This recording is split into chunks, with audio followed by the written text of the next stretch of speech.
El suelo tembló bajo los pies, cada temblor más violento que el último. Los investigadores aterrorizados lucharon por mantenerse en pie mientras huían. Muchos fueron derribados, perdieron el equilibrio y se precipitaron al suelo de cara. Los que no lo hicieron pronto sintieron el nauseabundo crujido de huesos bajo sus pies, seguido de los angustiados gritos de sus compañeros de trabajo caídos. Otro colosal terremoto se propagó por el suelo, reverberando por millas. A lo lejos, una sombra se desplazó velozmente por el aire, impactando contra un imponente costado de montaña. Aunque no era más grande que un hombre, el impacto fue catastrófico. Un estruendo retumbó cuando la cara del acantilado cedió. Una grieta dentada se abrió a través de la montaña, dividiéndola en dos. Desde la cubierta de observación en el sitio cero, dos hombres miraban atónitos cómo la cumbre rocosa comenzaba a desmoronarse ante sus propios ojos. Una avalancha de fragmentos destrozados caía en un rugido estruendoso. En cuestión de segundos, la imponente cumbre se redujo a un tumulto caótico de enormes rocas, arrasadas en segundos por la pura fuerza del impacto. Los restos de la montaña formaron un montón de rocas y escombros, enterrando bajo ellos lo que había sido lanzado contra ella. Era él, un humanoide anómalo que durante mucho tiempo se pensó que era uno de los SCPs más poderosos que la Fundación había encontrado jamás. Un ser que podía literalmente cambiar la realidad a su alrededor, doblar todo el universo a sus caprichos. Acababa de ser lanzado contra una montaña por algo igualmente, si no más, poderoso. A unas pocas millas de distancia, siempre vigilante en su puesto, la cabeza del guardián de la puerta se levantó ligeramente de su posición habitual inclinada, un movimiento que no había ocurrido en décadas desde su descubrimiento por la Fundación. El menor movimiento bajo los escombros de la montaña quebró la inmovilidad de la anomalía. La anomalía humanoide en llamas fijó su mirada en lo que quedaba de la montaña destruida, mientras la mano de S-100, P-343, emergía de debajo de ella, y Dios se liberó de los escombros. Aunque los registros exactos de la Fundación SCP han sido alterados, ocultando detalles críticos en secreto incluso a su propio personal, quedan fragmentos de conocimiento. Lo poco que se sabe sugiere que el guardián de la puerta fue, en algún momento de la historia, encontrado por un individuo de identidad desconocida. Al menos, esa es la versión oficial. En realidad, la verdadera identidad de esta persona es muy conocida, especialmente entre los altos rangos dentro de la Fundación. Su nombre era Aaron Siegel. Fue el hombre que creó la Fundación SCP. Durante su primer encuentro con lo que luego se designaría como SCP-001, al menos, según la propuesta del Dr. Clef, Siegel escucharía una voz en su cabeza. Esto a menudo ocurre cuando los humanos se acercan al guardián de la puerta, con muchos informes de que escuchan la palabra, olvida. Esta directriz no puede ser desobedecida, ya que aquellos que la escuchan se alejan, obligados a abandonar la presencia del guardián sin resistencia. Al partir, no conservan ninguna memoria de su encuentro con él. Es probable que varias civilizaciones históricas hayan encontrado al guardián de la puerta. Sin embargo, es probable que estos no se registraran, gracias a que se les hizo olvidar. O aprendieron lo que sucedía si desobedecían las órdenes del guardián. Sin embargo, esto no es lo que escuchó Aaron Siegel. La directiva que se le dio fue que se preparara. Esto le provocó crear una organización que catalogaría y contendría cualquier entidad, artefacto y criatura sobrenatural, paranormal o de alguna otra manera anómala, con el fin de proteger a la humanidad de la seria amenaza que estas anomalías representaban. Esta organización se conocería como la Fundación SCP, y el resto, como dicen, es historia. Pero no toda la historia se registra, y aunque lo sea, aún puede ser olvidada. El sitio cero se estableció a unas 6 millas de donde el SCP-001 estaba custodiando. Desde esa distancia, se podía observar claramente la entidad de casi 426.7 metros de altura y la inmensa puerta frente a ella. Un bosque pastoral parecía estar justo más allá del límite de la puerta, así como varias otras criaturas que eran similares al guardián. Se asumió rápidamente que este era el jardín del Edén del Antiguo Testamento de la Biblia. Si esto fuera de hecho cierto, esto haría que SCP-001 sea el ángel Uriel. Sin embargo, nunca ha confirmado que este sea el caso. Sin embargo, monitorear al guardián desde lejos no respondería a esas preguntas. La Fundación S-100P llevó a cabo varios experimentos para determinar la naturaleza exacta de SCP-001, así como determinar su origen potencial. En el experimento Alpha, un miembro del personal clase D se acercó al guardián de la puerta. Cuando la entidad emitió su orden de irse y el personal de la clase D se negó, la respuesta fue tanto rápida como devastadora. El guardián de la puerta activó su arma, una espada en llamas designada SCP-0012.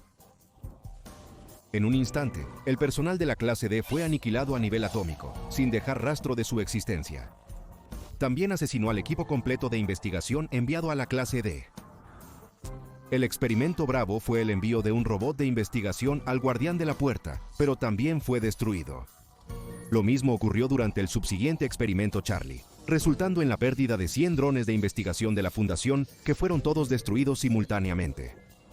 Parecía que el guardián de la puerta era capaz de golpear en múltiples direcciones, en todas las direcciones al mismo tiempo. Luego, la Fundación lanzó un misil guiado por cable al guardián durante el experimento Delta. El proyectil no solo fue destruido cuando llegó a poco más de medio milla del guardián, sino que todo el sitio de lanzamiento y todo el personal dentro fueron destruidos también por SCP-001. El experimento Echo no terminó mucho mejor cuando se disparó un misil balístico intercontinental desde el Nautilus, un submarino ubicado en el Océano Índico. El contraataque del guardián de la puerta provocó el terremoto del Océano Índico de 2004. Dadas las supuestas conexiones entre SCP-001 y la fe abrahámica, se enviaron otras anomalías al guardián de la puerta, otros que también se creía, por algunos, que eran figuras bíblicas. Los experimentos Foxtrot y Gamma involucraron enviar a SCP-70 y 62, también conocido como Able, y a SCP-073, también conocido como Kane, para interactuar con SCP-001. Durante el experimento anterior, Able se negó a cooperar, a pesar de no haber recibido detalles sobre lo que implicaría la misión. Mientras tanto, Kane se acercó al guardián de la puerta, lo que resultó en extraños cambios en el símbolo de su frente. Los eventos que siguieron están clasificados. Se pensó que estos eran los únicos experimentos relacionados con S100P001, y cualquier prueba adicional que involucrara la anomalía fue suspendida por orden del propio administrador. Pero hubo un experimento adicional llevado a cabo poco después de los otros, uno que tuvo resultados tan catastróficos que desde entonces ha estado oculto en todos los registros de la Fundación SCP. Experimento Hello. Presumiblemente desde su descubrimiento, el SCP-343 ha sido coloquialmente referido como Dios por el personal de la Fundación SCP. El humanoide anómalo exhibió habilidades de alteración de la realidad inigualables, incluso entre otros SCPs altamente poderosos.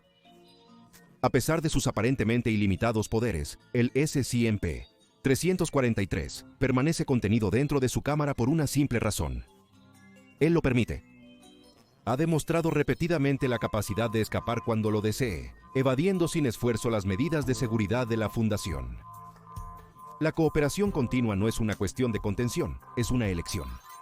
Y uno en el que la Fundación no tiene poder para influir. Debido a la aparente inofensividad de SCP-343, se permitió al personal de la Fundación hablar con él en cualquier momento.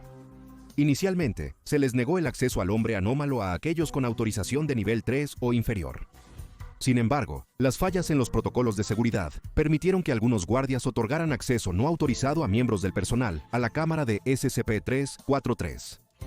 El personal, atraído por la curiosidad o buscando una oportunidad única, a menudo entablaba conversaciones con él bajo el pretexto de hacerle compañía. El Consejo O5 aprobó una solicitud del Dr. Beck, investigador principal de SCP-343, para permitir que el personal del Sitio 17 hable con SCP-343, ya que mejoraba la moral del personal. Aunque SCP-343 es generalmente amigable, la Fundación se siente en cierta medida obligada a cumplir sus peticiones. La alternativa es correr el riesgo de que la entidad que altera la realidad imponga su voluntad sobre ellos o manipule conceptos para conseguir lo que quiere. Lidiar con una entidad capaz de alterar la realidad a su antojo ya es una amenaza existencial. Sin embargo, la situación se vuelve aún más precaria debido al secreto de la Fundación. Retienen información importante sobre las acciones moralmente cuestionables de SCP-343. Esta decisión está arraigada en un profundo miedo a agriar su relación de lo contrario estable y amigable, y a enfrentar las posibles consecuencias de ser borrados de la existencia. Cuando la Fundación se acercó a SCP-343 para el experimento Hello, Él estaba encantado de complacerlos con sus pruebas adicionales sobre el guardián de la puerta. Habiendo sido transportados al área alrededor de la puerta homónima, aquellos que observaban la interacción lo hacían con una mezcla de incertidumbre y anticipación ansiosa. Muchos esperaban algún reconocimiento entre S100 IMP-001 y S100 IMP-343, dado su teorizado vínculo bíblico.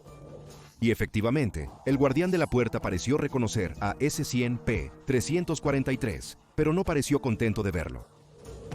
Cuando S100P-343 se acercó a la puerta, el guardián de la puerta emitió una directiva distinta a olvidar. La primera instancia registrada de esto desde el encuentro con Aaron Siegel. La voz psíquica del guardián se podía escuchar, no solo por el alterador de realidad anómalo, sino por todos en el área circundante. Declaró una palabra, no un mandato, sino una condena. Engañador. STMP-343 parecía impasible ante esto y continuó su acercamiento hacia el guardián. Al pasar al radio de 1 kilómetro alrededor de la puerta que provoca el ataque de la entidad, S100P001 hizo un golpe con su espada. Esto ocurre a una velocidad que es imperceptible para el ojo humano, haciendo parecer que el guardián de la puerta apenas se está moviendo. Lo que se pudo ver fue el resultado inmediato de S100P-343 siendo enviado a toda velocidad hacia una montaña cercana. La colisión hizo que se agrietara y se derrumbara. Sin embargo, S100P-343 emergió de los escombros ileso, desapareciendo de la montaña caída y reapareciendo ante el guardián de la puerta. Moviéndose otra vez más rápido de lo que cualquiera podría ver, S100-IN-P001 blandió su espada en llamas, llevando la hoja ardiente en un barrido descendente hacia S100-IN-P343, solo para que el arma fuera bloqueada. SCP-343 atrapó la hoja sin esfuerzo con una mano, deteniendo los movimientos hiperrápidos de SCP-001. Por primera vez, el personal de la Fundación vio al guardián de la puerta en una postura distinta a la habitual. Fue capturado en pleno movimiento con ambas manos alrededor del mango de su arma, mientras SCP-343 lo bloqueaba. No debería haber sido posible. La espada de SCP-1 ardía a temperaturas que rivalizaban con el sol mismo y podía aniquilar cualquier materia viva, literalmente incinerándola completamente a nivel subatómico. El shock empeoró cuando SCP-343 extrajo con facilidad la espada de las manos del guardián de la puerta, a pesar de que el arma era cientos de pies más alta que él. SCP-343 clavó la espada en el corazón del guardián, mientras el personal de la Fundación en el sitio 0 miraba con horror absoluto. Habían asumido, erróneamente al parecer, que S100-IMP-001 era un subordinado o un sirviente de S100-IMP-343. Pensaron que la anomalía angelical consideraría al manipulador de la realidad con reverencia, no que lo atacara como si fuera algún tipo de estafador hostil. Pero ves, no todos están convencidos de que S100-P-343 realmente sea Dios. El Dr. Beck, el doctor de la Fundación asignado a S100-P-343, comenzó a sospechar del hombre anómalo. Beck sospechaba que tenía intenciones maliciosas y que podría haber estado engañando a la Fundación por décadas. Cien reía que S100P-343 era tan abierto a recibir visitantes, no porque quisiera la compañía, sino porque tenía la intención de lavar el cerebro a la Fundación para algún propósito insondable propio. Para investigar más, el Dr. Beck solicitó a todo el personal que había visitado a S100P-343 que se sometieran a una entrevista sobre sus motivos. Sin embargo, sus solicitudes oficiales siguen desapareciendo, y el Dr. Beck fue a confrontar directamente a SCP-343. Desapareció poco después, no solo de la instalación 17, sino de la existencia. Nadie en la Fundación recordó haber trabajado con él, con la inferencia de que SCP-343 era de alguna manera responsable. Los hallazgos del Dr. Beck fueron redactados o eliminados de la base de datos de SCP. Parece que sus intentos por exponer las decepciones de S100-P-343 lo llevaron a ser borrado de la realidad. Los guardianes de la puerta parecían confirmar las sospechas de larga data del Dr. Beck, que S100-P-343 no era realmente Dios, ni creó el universo como él a menudo afirma. Por un breve momento, el personal de la Fundación que observaba pudo ver, claro como el día, a S100P-343 apuñalando al guardián a través del corazón, revelándose a sí mismo, quizás por primera vez, en eones. De repente, hubo un destello cegador de luz que pareció surgir de SCP-343, envolviendo al guardián de la puerta. Cuando todos recuperaron la vista, todo había vuelto a la forma en que había estado al inicio del test. El guardián de la puerta estaba de pie con la cabeza inclinada. S-100 ENP 343 estaba a más de 1 kilómetro de distancia y caminaba hacia S-100 ENP 001. Incluso la montaña derrumbada en la distancia parecía haberse reconstruido a sí misma. Esta vez, cuando la voz del guardián de la puerta habló, llegando a la mente de todos como lo había hecho antes, pronunció una palabra diferente. Padre. Poco después de que el polvo se asentara, el administrador, la figura sombría al frente de toda la Fundación S-100P, emitió una orden ejecutiva, prohibiendo cualquier experimento adicional que involucre a S-100P-001. Ninguna otra anomalía debería estar expuesta al guardián de la puerta, y su poder ya no se utilizaría para intentar deshacerse de los SCPs peligrosos existentes. Dado lo que se aprendió y desaprendió sobre SCP-343 durante el experimento OLA, el administrador consideró apropiado borrar cualquier mención de este incidente de los archivos de la Fundación. Según lo que dirá la historia, no hubo experimento OLA. Quizás SCP-343 realmente es Dios. Al menos eso es lo que él te haría creer. Ve a ver SCP-343 Dios vs. Bill Cipher de Gravity Falls y la lucha insana SCP-001, Guardián de la Puerta vs. Rey Escarlata, para más.